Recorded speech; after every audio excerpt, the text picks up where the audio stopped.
সাবু দিয়ে তো অনেক কিছু বানিয়ে খেয়েছেন, এইভাবে করে একদম ঝরঝরে পোলাও বানিয়ে একবার খেয়ে দেখেন, দারুণ লাগে খেতে।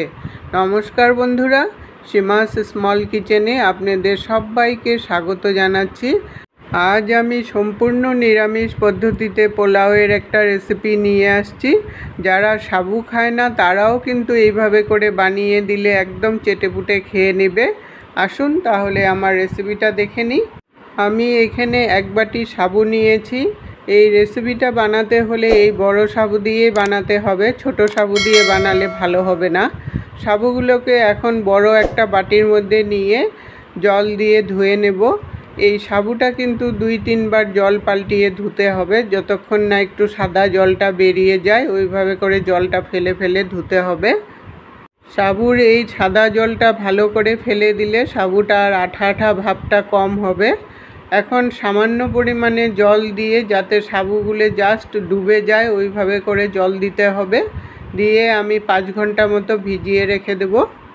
এই জলটাই কিন্তু আন্দাজ মতো দিতে হবে, তাহলেই সাবুগুলো ঝরঝরে হবে। জলটা যদি বেশি পড়ে যায় তাহলে আর সাবু ঝরঝরা হয় না।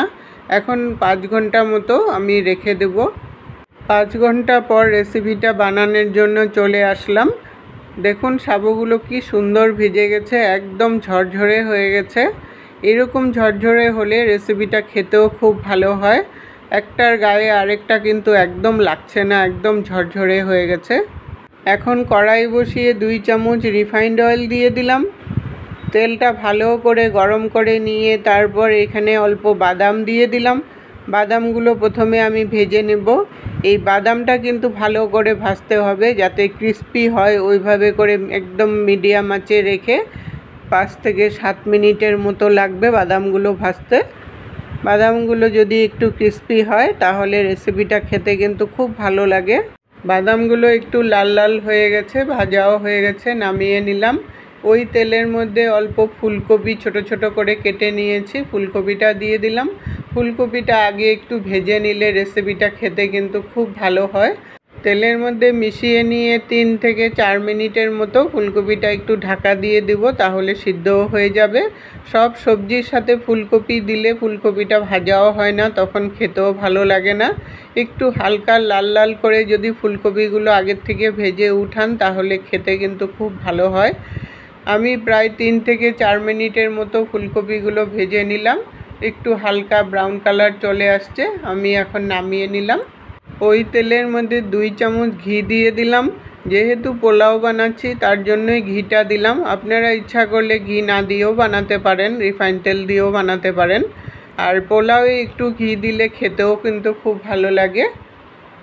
2টা তেজপাতা, 1 ইঞ্চি দারচিনি, 2টো লং আর 2টো এলাচ থেতো করে নিয়েছি, ওটা দিয়ে দিলাম। এটা একটু ভাজা করে নিতে হবে যতক্ষণ না একটা সুন্দর ফ্লেভার চলে আসে। তারপর এক এক করে সব সবজি দিতে হবে। গাজর দিয়ে দিলাম। সব সবজিগুলো কিন্তু ছোট ছোট করে কেটে নিতে লাগবে, তাহলে দেখতেও ভালো লাগবে আর মিশবেও ভালো করে। আলু দিয়ে দিলাম। তারপর এটার মধ্যে বিন দিয়ে দিলাম। এখন সবজিগুলো তেলের সাথে ভালো করে মিশিয়ে নিয়ে তারপর 4টা ছোট ছোট করে কেটে নিয়েছি লঙ্কাটা দিয়ে দিলাম। ঝালটা অবশ্য আপনাদের টেস্ট অনুসারে দিবেন। আর অল্প ক্যাপসিকাম দিয়ে দিলাম। এই সবজিগুলো অবশ্য আপনাদের পছন্দ অনুযায়ী দিতে পারবেন, যে যেমন ভালোবাসেন। সব মিশিয়ে নিয়ে তারপর 5 মিনিটের জন্য ঢাকা দিয়ে দিলাম। 5 মিনিট পরে ঢাকনাটাকে উঠিয়ে সবজিগুলো অল্প সময় ভাজা করে নিতে হবে। নুন দেওয়ার আগে সবজিগুলো একটু ভাজা করে নিলে সবজিগুলো একটু গোটা গোটা থাকবে, তাহলে আর একদম রেসিপিটা ঝরঝরাও হবে। স্বাদ অনুসারে নুন দিয়ে দিলাম আর সামান্য পরিমাণে হলদি পাউডার দিয়ে দিলাম। এখন নুন আর হলদি পাউডারটা দিয়ে সবজিটাকে আরেকটু সময় ভাজা করব। ভাজা করলে ভিতরে নুনটাও ঢুকে যাবে আর সবজিগুলো ভালো ভাজাও হবে। ভেজে রাখা ফুলকপিগুলো দিয়ে দিলাম। ফুলকপিগুলো দিয়ে আরেকটু সময় ভাজা করে নিলাম। ভাজা করে নিয়ে তারপর একটু মিষ্টি দিয়ে দিলাম। পোলাও কিন্তু একটু মিষ্টি মিষ্টি হলে খেতেও ভালো লাগে। আর 15-20টা কিশমিশ দিয়ে দিলাম। আপনারা ইচ্ছা করলে কাজুও দিতে পারেন, আমি যেহেতু বাদাম দিব তার জন্যই কাজুটা দিলাম না। এখন কিশমিশটা ভালো করে মিশিয়ে নিয়ে সাবুগুলোকে দিয়ে দিলাম। সাবুগুলো দিয়ে কিন্তু বেশি ভাজতে হবে না, অল্প সময় ভাজলেই কিন্তু হয়ে যাবে। আর সাবু গরম হতে হতে আস্তে আস্তে আঠা আঠা ভাব ধরে যাবে, তখন রেসিপিটা আর ঝরঝরা হবে না। 2 থেকে 3 মিনিটের মতো এইভাবে নেড়ে মিশিয়ে নিয়ে তারপর ভেজে রাখা বাদামগুলোকে দিয়ে দিলাম। বাদামগুলো দিয়ে মিশিয়ে নিয়ে তারপর 1 চামচ ঘি দিয়ে দিলাম নামানোর আগে। ঘিটা দিয়ে ভালো করে মিশিয়ে নিয়ে ঢাকা দিয়ে নামিয়ে নিলাম।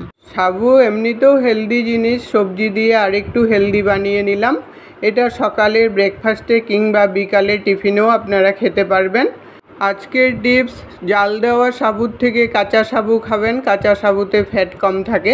এতক্ষণ সঙ্গে থেকে বহুমূল্য সময় দিয়ে ভিডিওটা দেখার জন্য অসংখ্য ধন্যবাদ বন্ধুরা। আবার দেখা হবে নতুন রেসিপির সাথে। সুস্থ থাকুন, ভালো থাকুন।